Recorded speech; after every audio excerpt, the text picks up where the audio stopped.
Hey gang, thanks for watching today. I hope the value in watching the show is in helping us see beyond the box score and actually take a look at what these players look like. And I think that's going to be useful for today's two guys. They've been frustrating in different measures, I guess you'd say, but frustrating all the same. David Johnson and Julio Jones, one of whom seems to be able to score no touchdowns and the other one only seems to be able to score touchdowns and do nothing else. I'm going to start with David Johnson.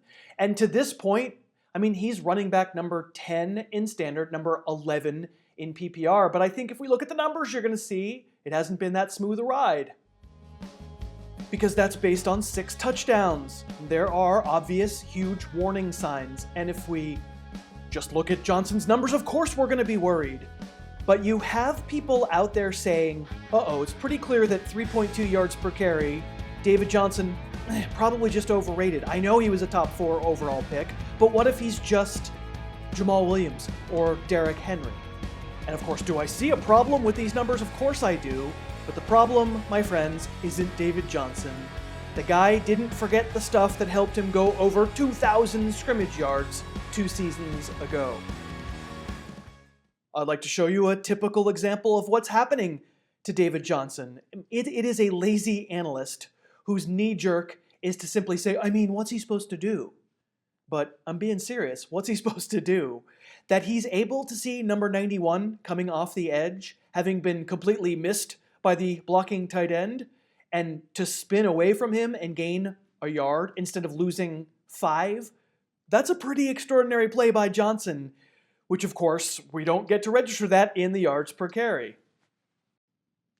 Are you like me and do you like to play the games on occasion? If so, I can recommend BetQL as a pretty smart app to download. It's a research tool that has algorithms that help you figure out where the money has gone, how the line has moved, a lot of historical data. Really does make you a better for all the games in all the sports you might want to play. And if you download right now, either from your app store, Apple or Google Play, or to go to betql.co, once you get that app, if you enter the promo code Harris, that gives you full access to the entire app for 3 days. You can decide if you like it. It's pretty powerful. I think you will. If you like to play the games like I do, check it out, betql.co. Okay, back to DJ, and I get how frustrated we are. This is a 4th and 1. It's a chance for another touchdown on the goal line, and nada. I mean, goal line stuffs happen to the best of them, but let's watch this from the end zone, from the beginning, and see where the breakdowns are. Now, we're power blocking here. The idea is just get a push and get 1 yard. They have 2 tight ends on the left. Number 86 is Ricky Seals-Jones, and number 85 is Gabe Holmes. Now, Holmes will do his job. He will seal down on the defensive lineman crashing in. But watch Seals-Jones. Wrong guy, Ricky. RSJ reads it wrong. Doesn't realize that safety, it's actually a corner, it's Xavier Rhodes' basic playing safety, isn't accounted for. And instead, Seals-Jones goes out and he blocks the corner. You tell me, is this a case of David Johnson being bad at football or Xavier Rhodes being completely unblocked? And listen, it is lazy to say, oh, it's all the offensive line being terrible, it's nothing to do with the player. No, in fact, this is a fumble, and you're down 7-3 in your own territory, and you can't have it. It's not Johnson's usual MO, but it's a bad play, and it hurt his team, and he should be taken to task for it. I mean, he gets good push on this play and ruins it himself. But there's a lot of this. There's some creativity shown here, maybe not enough overall, but on this play, get him out in space. Now, I can't guarantee he scores if this is a catchable ball. There's a tackler he has to beat, but it's a 5-yard pass thrown too hard and several feet over his head. Or this one, kind of a slow developing play there, Josh Rosen. You hold it that long? I mean, it's too long. The whole point of this is he's faking a block and then go out in the flat and hit him quick. The defense is there by the time DJ even turns around. Nowhere for him to go. And then, Rosen running into his running back does not exactly help anything either. But if you want to say that somehow David Johnson at age 26, about to be 27, is completely cooked already, don't watch this run. I hope this looks familiar, if you're watching this show regularly, as a running back who, when he gets a second to catch his breath and make a move, can still make a move. There's a reason I compare his ability to young Adrian Peterson when he gets to see anything other than an avalanche. Big guy, lateral agility, cuts without decelerating. Of course, I've seen enough to think he still has it. So maybe I am kind of doing the lazy thing by blaming the surroundings. I've seen David Johnson be really good and Josh Rosen has been struggling. All I can tell you is that if we're just going to measure this stuff by numbers, this is the same argument made against Melvin Gordon. It's the same argument made against Todd Gurley. It turned out those guys can play, and David Johnson can play too. Now, we're going to get to see this pretty much right away. Thursday night, we're all going to get to see a national TV game where David Johnson and the Cardinals go up against a Broncos run defense that is really struggling. Now, I have had people on Twitter say to me, oh, you're taking so much away from numbers. You're putting some extraordinary emphasis on your ability to look at film and just decide who's good. And my response to that is, I don't think it's extraordinary ability at all. All I think is if we're used to watching football, if we just watch these guys play, it immediately becomes obvious who's exceptional, who can play, who's been subject to ridiculous avalanches. And David Johnson can play and has been subjected to avalanches. I can't guarantee it gets better right away. It's going to require the quarterback playing better. I have hopes for Josh Rosen over Sam Bradford. I can't promise it's going to happen. But I'll tell you, in Dynasty, right now, if people want to view the 2018 and 2019 Cardinals as completely beyond hope, and therefore David Johnson's not a first-round fantasy pick, go get him in Dynasty because he's still a really good player. All right, I'm going to move on to Julio, who, despite the fact that he's now on pace for almost 1,900 yards receiving, still does not have a touchdown. How about some historical context here? This is a list of wideouts post-merger who had at least 1,400 yards receiving and 5 touchdowns or fewer in a season. It's only happened 5 times out of 84 seasons post-merger. Pretty rare, and sure enough, our Julio is up there as the poster child for being incredibly productive and touchdown challenged. I don't think there are too many people out there clamoring for Julio to be benched or that he's terrible or anything like that. I think pretty much we're all just bemused. But for critics of Julio Jones, let's do a little film study.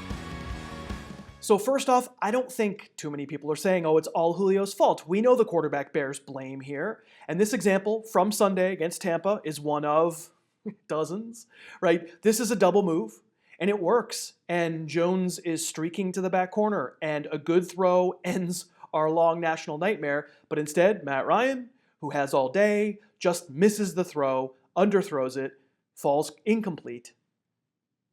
But really, let's focus on the red zone. Receivers are supposed to score in the red zone. I mean, I have bad news about the red zone. It's not hard for me to show you Julio's 3 red zone targets this year because there are 3 of them, and they all happened opening night back in September against the Eagles. This one, you may remember, intercepted by Rasul Douglas. Not exactly a real chance for Julio to catch the ball. This one, over his head on what Atlanta hoped would be the game-winning drive. And this one, also thrown over his head, last play of the game, so that Julio has to jump out of bounds to catch it, and the Eagles do win the game. And that's it? Indeed, that is it. I have just shown you all 3 plays in 6 games so far this year that the Falcons have thrown it to Julio either when they've been snapping the ball inside the red zone or throwing the ball to the end zone.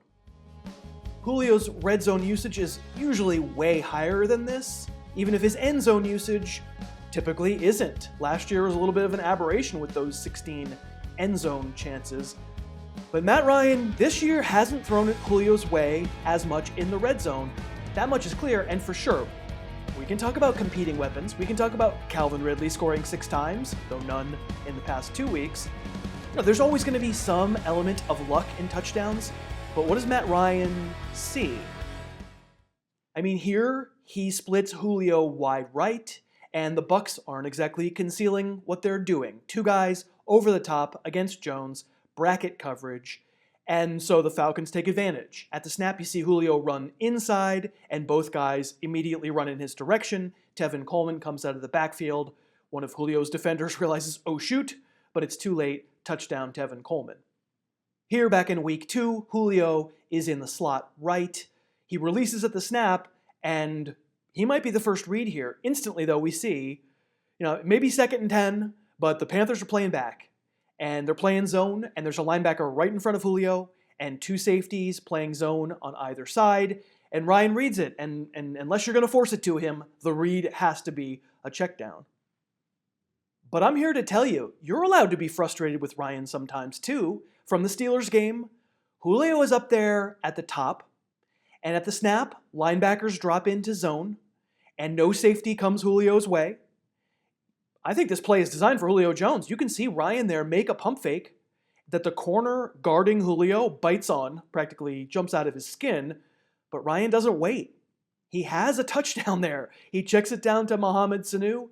I think you'll agree. Throw it to the corner. That's a touchdown.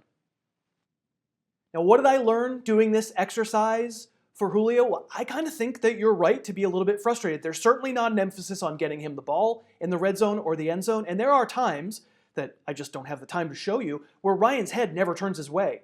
There's never a thought of getting it to Julio. He's distracting some top corner and just sort of running his route with no chance of getting the ball, and that's a little bit frustrating. Now, it's not the Falcons' job to make our fantasy teams good or trying to predict what will happen in the future. And in Week 7, there's no guarantee that Calvin Ridley or Mohamed Sanu will be healthy at full strength. Not even sure they'll definitely play. And so it could get better right away. We could get the big Julio game that we're all anticipating right away. And certainly, I looked at red zone here, but big plays should come. We know they should. The guy's amazing. He can run past anybody. But watching this, I think there needs to be a little bit of a sea change if we're really going to get the huge Julio touchdown season in these final 10 games. I'm kind of looking at 5 or 6 max. Of course, the yards are great, and probably if you were going to trade away Julio, you're not going to get fair value for him anyway, but I kind of don't think the major explosion over the course of the next 2.5 months is coming. It's just not where the offense is focused right now when they're close to the goal line. Thanks so much for watching. Please, please, please smash that like button, write a comment, tell us who else you'd like to see us review film on, and of course, best of all, please subscribe to our channel and then click that little bell above the subscribe button and you'll be notified whenever we post a new video.